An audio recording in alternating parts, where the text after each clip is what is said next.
Let's dive into some numbers behind the Pascal Siakam Tyrese Haliburton pairing. Plus, what other standings races do the Pacers care about? Spoiler, there's quite a bit. And the Thunder tonight, minus some good players, but still a tough game. We have a lot to cover on today's Locked On Pacers podcast. You are Locked On Pacers, your daily Indiana Pacers podcast.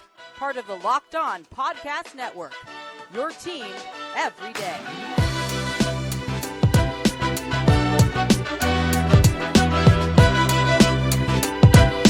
What up, y'all? Happy Friday. Congrats. You made it through the week, and welcome into another edition of the Locked On Pacers podcast, where we, of course, talk about the Indiana Pacers. As always, my name's Tony East. I cover the team for Forbes and SI, and today, lots to get to on a solo show midweek, diving into the Pascal Siakam Tyrese Haliburton pairing, some numbers, some play type data, some who the heck are those guys the best with, because the Pacers have kind of ironed it out, but can do a little more to make that perfect. Then we'll talk about standings, not the same way we have been, where it's the Pacers in the playoff race, but other stuff that matters for the Pacers and why other games are more important than you think than just the Pacers games. And we'll close looking at the Thunder, who might be missing Shai Gilgeous-Alexander, but are still a tough opponent for the Pacers tonight. Thanks for making Locked On Pacers your first listen every day. We are free and available wherever you get your podcasts and on YouTube, part of the Locked On Podcast Network, your team every day. Let me start by issuing a mea culpa. It's a small one. And I actually was right a day later. I said yesterday the Pacers controlled their destiny for the 16th even after losing to the Nets. That wasn't true, because if the Pacers went undefeated and the Heat won every game besides the Pacers game, had the Magic fallen down and made that a three-way tie, the Pacers would have lost that three-way tie. But the Heat lost later on Thursday, and now that is true again. The Pacers are back to controlling their own destiny for 6. They have less losses now than the Heat and 76ers. Of course, there's too much time left to be quite talking about that, but that is the current state of the Pacers. Let's talk about the Haliburton-Siakam pairing. Why did I want to start with them today? Well, if you remember yesterday's show, something I talked about late in that game that happened was about 5 minutes to go, the Pacers just went right to a Pascal Siakam sets a screen. Tyrese Haliburton passes it to him, and he scores, and that ignited a big run from Siakam scoring, and I thought they need to get to that two-man game more often. So I wanted to dive into some numbers about what Siakam's doing with the Pacers, how those two overlap, what makes the most sense with them so far, and how the Pacers can kind of get that rolling. Because diving into some of the stuff they do together, something that stood out to me that I hadn't really noticed is, like, early in possessions, more than I realized, like, Siakam goes and sets a screen for a ball handler. It's not even always Haliburton. This happens with TJ McConnell sometimes, just to see what how the defense is going to handle a screen that he's setting in their current alignment. So a lot of times, nothing happens. He just sets a screen, slips to wherever his space is, whether that's at the elbow, whether that's down in the corner, whether that's on the wing, whatever. But if they do switch, right, the late in the Lakers game is the most recent one that I just watched. This is fresh in my brain. Austin Reeves is on Haliburton, and LeBron's on Siakam. And Siakam runs over, sets a screen for Tyrese, and then just takes 2 steps away. It wasn't to ignite any action, but the Lakers switched it. And now Reeves is on Siakam, and Haliburton just tosses Pascal the ball, and he goes and scores, right? That's how they late in that Timberwolves game, this action, it's not even an action. It's just a screen. This happened. The Timberwolves switched it. Siakam dunked all over whoever it was on him. I can't remember. That's when they took the lead late in that game. They didn't win, but that happens a lot. And so a lot of the stuff they do is to see what alignments they're getting or what matchups they're getting, because a lot of Siakam's best play types with the Pacers so far have been stuff that he can kind of do himself. It doesn't necessarily require two-man action. He's been really good in transition. 65th percentile, 1.2 almost points per possession. Post-ups, incredible. We've seen this all the time. And then just kind of goes back to what I just said. If there's a small on him, he's killing them. 91st percentile since joining the Pacers on post-ups, 1.23 points per possession. As a roll man, 61st percentile, right? All the stuff that requires him and a defense reacting to him doing something where he's not with the ball has been going pretty well. Spot ups, above average, barely, right? Offensive rebounds, very good. Cutter, very good. Handoffs, excellent. Like, all that stuff, he's great. So with the ball, he's been a good pick and roll ball handler. His isolation is slightly below average. But I think what you've seen evolve with the Haliburton Siakam pairing is They just figure out so quickly now how they're going to be covered and how they can react to it. And that's why I think some games are Siakam games and some games are Haliburton games. It depends on what that coverage is. And they can figure out how they can get Siakam to his post touches that he likes, or how, okay, the defense is going to panic about that. Great. Haliburton's going to have a good shot. And you dive into the numbers with them together or not together even, and you see a trend that makes a lot of sense, right? Rick Carlisle said not too long ago that they do try to have them out there for all 48 minutes of a game. One of them, not both of them, all obviously. And their full 5 bench lineup does work, but they're drifting away from it. McDermott's playing less. Going to 9 guys makes sense. And on the surface, that makes sense. Haliburton plus Siakam plus 1.8 net rating in 750 minutes. That's actually lower than I bet the Pacers hoped. Siakam, no Haliburton, plus 5.5 net rating. Amazing offense, really, really terrible defense. But opponent 2-point percentage, unusually high for those groups. Pacers 3-point percentage, unusually high for those groups. Haliburton on Siakam off, Pacers are plus 6.8 net rating. Amazing offense, crummy defense, right? So they, with one star, either one, are plus a bunch. With both, they're plus a little. With neither, they're minus 3.5, which makes sense. This sums up the Pacers season well. They need one of them on the floor at all times, especially in games where that 5-man bench group isn't working and they're getting away from that. If you just isolate that to games that both of them actually played in, it's still similar. Haliburton, no Siakam is actually plus 13. Siakam, no Haliburton, plus 2.7. Both of them, again, plus 1.77, and neither minus 3.4. So clearly, having one or both of them out there is almost a requirement for the Pacers at this point. This isn't new information. But when you see how they work together and how Siakam can even get to what he does well when playing with McConnell, that makes a ton of sense to me. And it makes sense why more often, I think, they've gone to Siakam as the guy with bench groups than Haliburton recently. It used to be Haliburton with the bench late in the first quarter and third quarter, and those groups would be really good. And the numbers show that. Those are still positive numbers. But of late, you've seen that more with Siakam. The final things I wanted to dive into with these numbers and what these guys are doing together and how it's making the Pacers better, or at least what the Pacers can build off of, right? So the first takeaway I'd have from the stuff we've talked about so far is just get Siakam, Haliburton, 2-man actions rolling, right? They clearly work well off of each other. Pacers offense is very good when they're both out there. The second one is I think they need to ditch a 10-man rotation for these last 5 games. Just play 9. Keep one of those guys out there with the bench at all times, if possible. You got to up their minutes. They control their own destiny for 5 games. They've been blessed by the Thunder injury report tonight. They've got to do it. Thing 3 is thinking about who the other 3 players should be on the floor with Siakam and Haliburton. So if you look at 3-man lineups, and then you put Siakam and Haliburton as 2 of those players, you can see the best net ratings and the worst net ratings the Pacers have in those situations.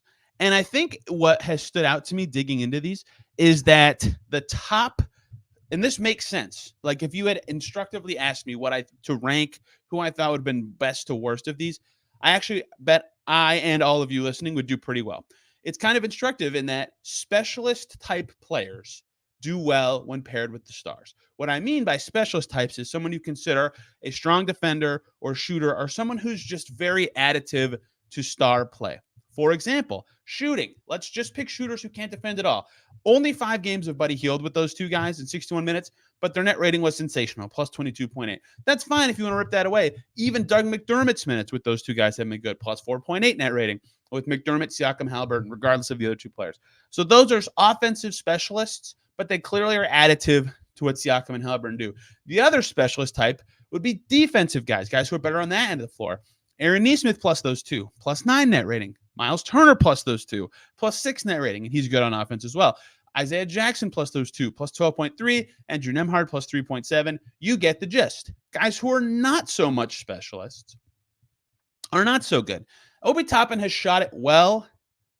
I'm short of considering him a shooter in my head still, but I probably should because he's been so consistent. And Alex Golden, I just talked about that 2 days ago if you want more on that. But if you dive into those numbers, Toppin with those 2, minus 0.5. That's fine, but not that great. Mathurin, not really a specialist type, minus 6. Ben Shepherd, not quite there as a defender, although getting there, minus 11.5. McConnell, minus 14. Jarris Walker, minus 14.8. Jalen Smith, minus 14.9. And 1 measly minute with Oscar Tshiebwe, and I believe the Timberwolves game, that's a fake net rating. It's so small. It's so bad. So all that to say, the numbers suggest the best lineups for the Pacers to pair with their stars is the ones. The ones that the guys next to them have a clear role that adds to and is very clearly fitting with two stars, which is shooting and defense. And ball handling can be helpful with them. But I think ball handling and that McConnell number is very revealing because McConnell plus Haliburton no Siakam and McConnell plus Siakam no Haliburton have been good groups. But all three, you're really making one of them subtractive because it's harder to have three ball handlers that are primary ball handlers in those situations. And so I think that's why I think this starting lineup has been the right answer for the Pacers for a while now. It's specialists and guys who can shoot it good enough. So the top of numbers are okay. It's why the Heald McDermott numbers are good. Isaiah Jackson does not require the ball and works his butt off on defense. So if I'm the Pacers and I think about that, I'm sticking with the starting five. And if I have to do something throughout a game to make a change, it's a shooter. It is a shooter in for one of the other three guys. And that is hard to do, really, because there are kind of out of shooters on this team. But I think that's why you've seen this lineup start and close so much. And the game's top end has been at his best, whether because he's shooting well, like in Brooklyn when he closed partially, or when he's defending well, which only happens in certain matchups, then he could be the guy. But I think that was very telling and revealing about how they, one, can approach making those lineups as strong as possible with that duo on the floor, and two, what they should consider when building this team going forward. That's a later topic of conversation. But the takeaways from this exercise: continue to use actions involving both Haliburton and Siakam, particularly early in the shot clock. Make sure the players surrounding them are additive talents. That seems like a no-brainer, but you're really seeing that. And three, it's time to cut the rotation to 9 guys because they need one of those stars on the floor at all times to win games, to climb and remain in their spot in the standings, which is my transition to let's talk about the standings, but not the way we have been.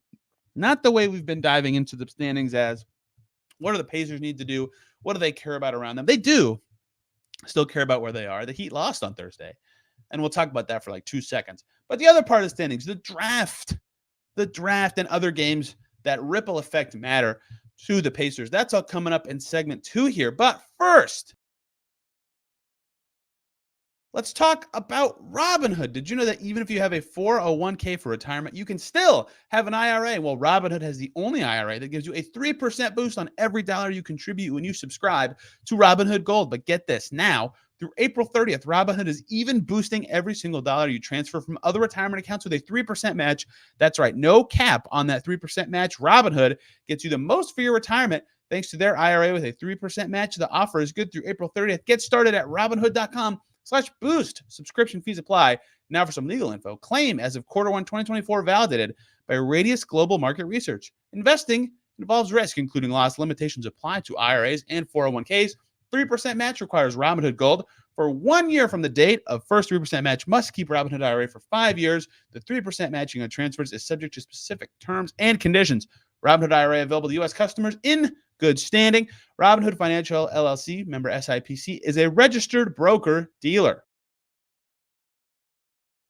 We're back here on Locked On Pacers. Thanks for making us your first listen today or every single day. Are you watching Fox Sports or ESPN on your TV all day? Have to turn down the volume without shouting? Well, make Locked On Sports Today the switch for you. A free 24/7 sports streaming channel programmed for you every day to bring you the biggest stories without all the screaming. Locked On Sports Today brings you can't miss analysis, opinions, news, streaming 24/7 on YouTube or free on the Amazon Fire TV channels. That part of the Locked On Podcast Network, your team every day. Let's talk about some other standing stuff the Pacers care about.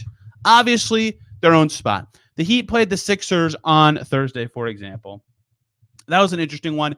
My take was actually that the Pacers wanted the Heat to win, not because that was better for them making the playoffs, but because that makes their floor higher. I think had the Sixers lost, it would have been very much likely that the Pacers would be headed for a top 7 seed. They own the tiebreaker over the Sixers, and there would have been 2 losses ahead with 5 games to go. So top 7 would have felt likely. The Heat losing this game means 8 is still very much on the table for the Pacers, but their chances at 6, they're higher. Whatever you feel like is better for the Pacers, there's a lot of ways that could go. As a risk-averse person, I think the way I do. The Heat lost. The Pacers now control their own destiny for 6. There's a lot of games that have ripple effects on the Pacers that aren't just the games right around them in the standings, though.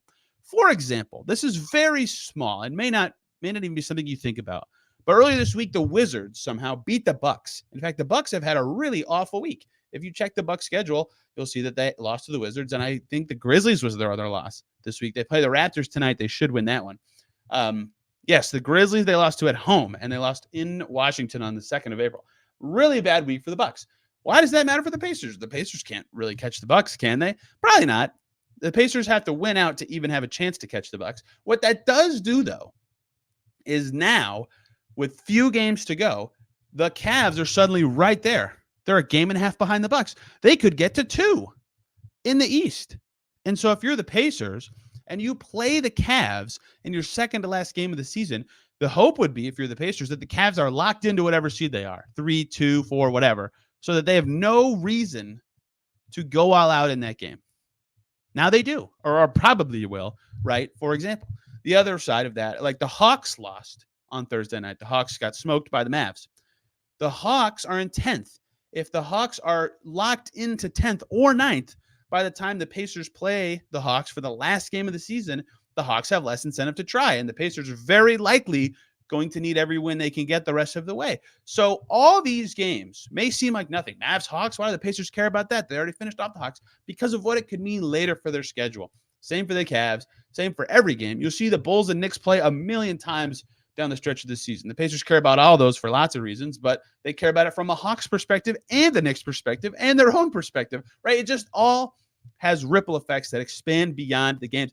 That's why every single night, of course, the big thing to talk about and the thing you'll see discussed in the Pacers sphere, in whatever area of the internet you surf while talking about the team, will be about the teams directly around them. But like every game, at least to some extent, could matter, whether that's a team resting guys early, whether that's a team securing their spot a little earlier, whatever. Like the Warriors just beat the Rockets tonight, right? The Rockets play tonight. They host the Heat, but the Rockets likely not going to make the postseason now. How, are they going to be drained from that loss? It was an emotional game. They got their butt kicked. Or are they going to come out with a vengeance? They play the Heat tonight. Pacers really would like the Rockets to win, right? All of this stuff can matter and build on each other. So that's just something to note with games around the league. That said, I didn't come here to talk about how important every game is for every team and the Pacers with 5 games left. The NBA has done a good job actually setting up an ecosystem where teams are incentivized to try late into the season. That's a good thing. Pacers would like some teams to not try, but that is what it is. What I really came to talk about is the other standings races you probably forgot about because the Pacers traded their first-round pick. And that's probably good in terms of tracking other stuff late in the season. But the Pacers care a great deal about the Toronto Raptors, the team who they got the second rounder of when they traded Buddy Hield to the Sixers. The Raptors second rounder is officially coming to the Pacers in this upcoming draft. And the Raptors have lost 15 times in a row. 15 in a row. That is crazy. That has dropped the Raptors to the 6th worst record now in the league. The Raptors' peak wins is 29. The Utah Jazz already have 29 wins. And the Raptors play the Pacers one more time. So if the Pacers beat the Raptors, they clinch a top 37 pick there. And the Raptors are 3 wins away from now the 7th worst record Memphis Grizzlies, who've won 2 games in a row. Shout out to the Grizzlies. Pacers want the Grizzlies to beat the Sixers on Saturday. So that's great for the Pacers. Their second-round pick is now to 36. It has climbed during this atrocious Raptors run. And the Portland Trailblazers are the next team in front of the Raptors. Can the Raptors catch the Blazers in the inverse standings? I sincerely doubt it. But I'm not going to give you a 0% chance of that because the Blazers play the Wizards tonight. They play the Rockets in a game that could matter for neither team late in the season. And they've got some other cupcakeier games like the Pelicans, who suck right now, and the Warriors, who could have 10th locked up late in the season. I'm not ruling it out. I think it's pretty unlikely, but I'm not ruling it out. But it's very likely that the Pacers' best pick is locked in to 36th at this point in the season. It's getting very close. It's basically one Raptors win away and one Grizzlies win away from being securely fastened as 36. That's good. The Pacers' other picks in the draft are in a wild race.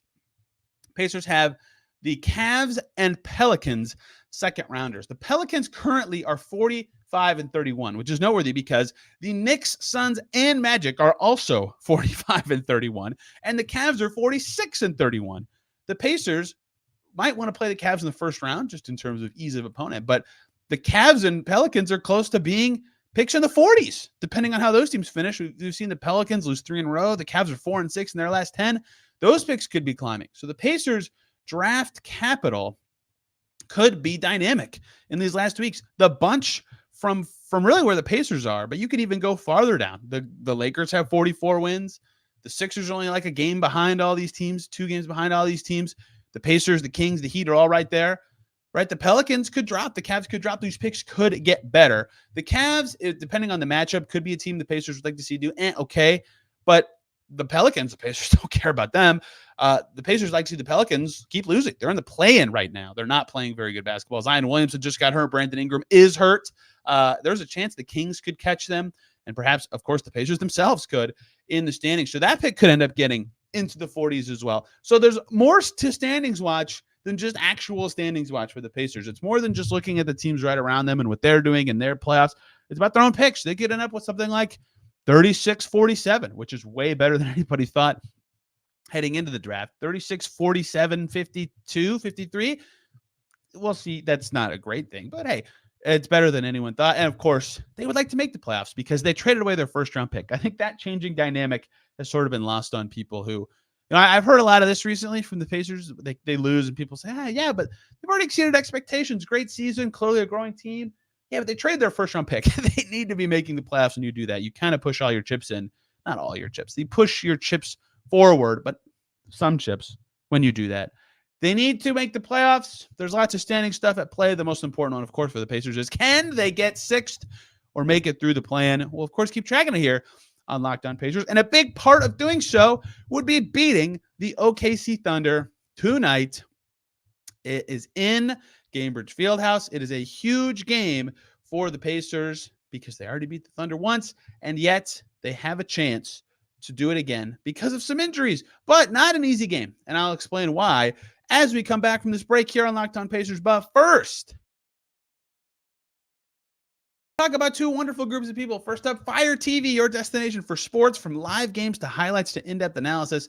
Fire TV, Amazon product, offers amazing viewing experiences with smart TVs, as well as the Fire TV Stick. I have one of those. I love it. You can plug it right into your existing TV that provides access to millions of movies and TV episodes, as well as free and live TV, whether it's opening weekend for baseball or college basketball tournament. You're going to want to have a Fire TV. Fire TV recently created Fire TV channels to deliver a constant supply of the latest videos from your favorite sports brands, all for free. That includes all of us at Locked On and most of the big pro leagues and college conferences too. Fire TV channels let you dive into all the game analysis, highlights, and more to keep up to date on all the latest in the world of sports, March Madness, NBA, MLB, and lots more. Not to mention great news, entertainment, gaming, travel, cooking, and more videos as well. Check out Fire TV channels on Fire TV and Alexa devices. If you haven't checked out Fire TV channels, you should. Trust me on this. Learn more. Visit Amazon.com/LockedOnFireTV. We also have to talk about Nissan. Are you the kind of driver that likes to push things a little further? Ever wonder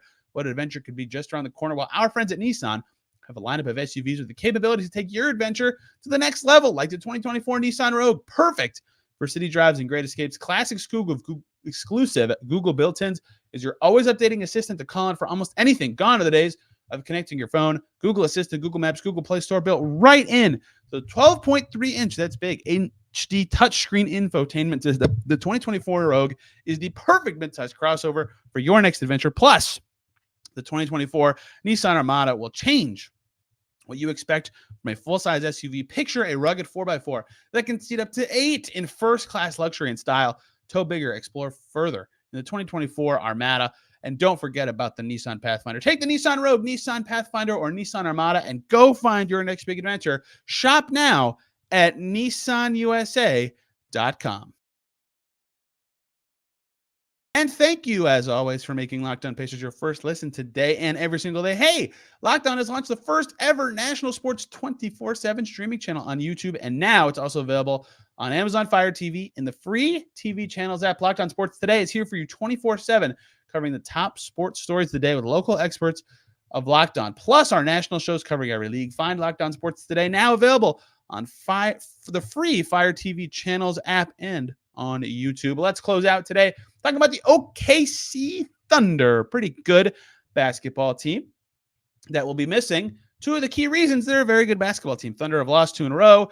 They're missing Jalen Williams. They have been, missing Jalen Williams. Shai Gilgeous-Alexander has a quad injury. He's listed as out right now. That's a big deal for the Thunder. Those are two very much heart and soul kind of players for them. And it's not that easy. So here's the deal. Here's the deal about the Thunder. They play different than everyone else. They're and some of that is very based on the personnel they have and the two players that I just mentioned, J-Dub and SGA. But the stat to start, there's a couple things I want to talk about. The stat I'm going to start with is drives. Drives to the basket, the ball, put it on the floor, pound it, get it to the rim. The Pacers are second in the NBA right now at 56.6 drives per game. That's very impressive. They are paint to great, as they call it. When they're getting in the paint, they play awesome basketball, right? Drives are a good thing for them. A lot of teams that are pretty good are good drive teams. Not always, but it's a valuable thing. 6 drives per game behind the Pacers gets you down to the, let me do some math, 12th ranked Wizards, who drive 50.6 times per game. 12th to second is 6 drives. The Thunder lead the league in drives. They drive 6 times more per game than the Pacers. They're at 62.3. They are the kings of drives. And really, they love to pass. Their pass percentage is really high. Their points percentage is solid, but they are a drive and we are going to pass kind of team, right? You can't really go off the per game numbers for them because they drive the most, but they love to drive. They love to pass out of them, and they get their great shots, and they keep moving. Boom, boom, boom. Whoever catches it is going. And so even when they're missing their stars, their style can still put pressure on you as a team. Very recently, and by very recently, I mean 3 days ago, when this game actually happens, the Thunder played the Sixers in Philly. Joel Embiid returned. Joel Embiid was amazing. He had 24 points, 7 assists, and 6 rebounds. The Thunder were winning until the final minutes of that game because their style still works. Aaron Wiggins was amazing. He had 15 points.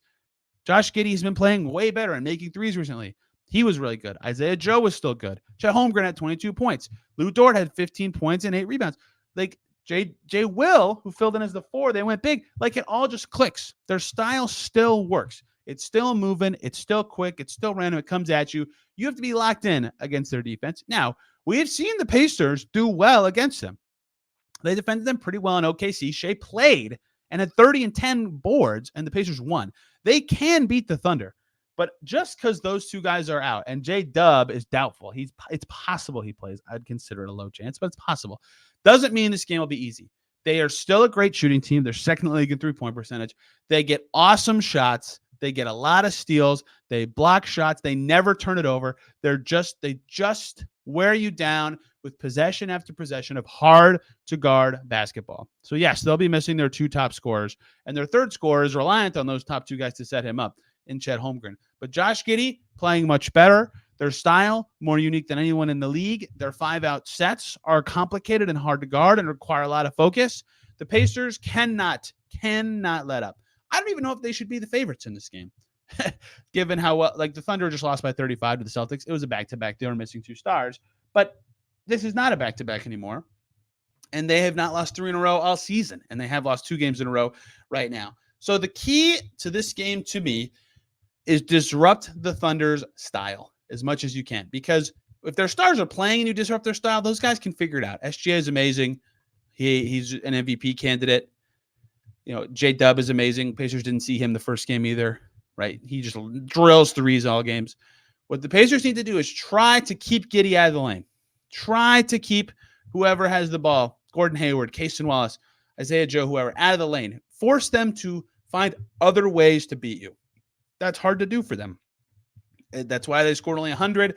They've scored 205 points their last 2 games. If the Pacers can limit them to that number, they'll have a very good chance to win. And this is a game that, when you looked at their schedule with 6 to go, looked like one of their hardest ones.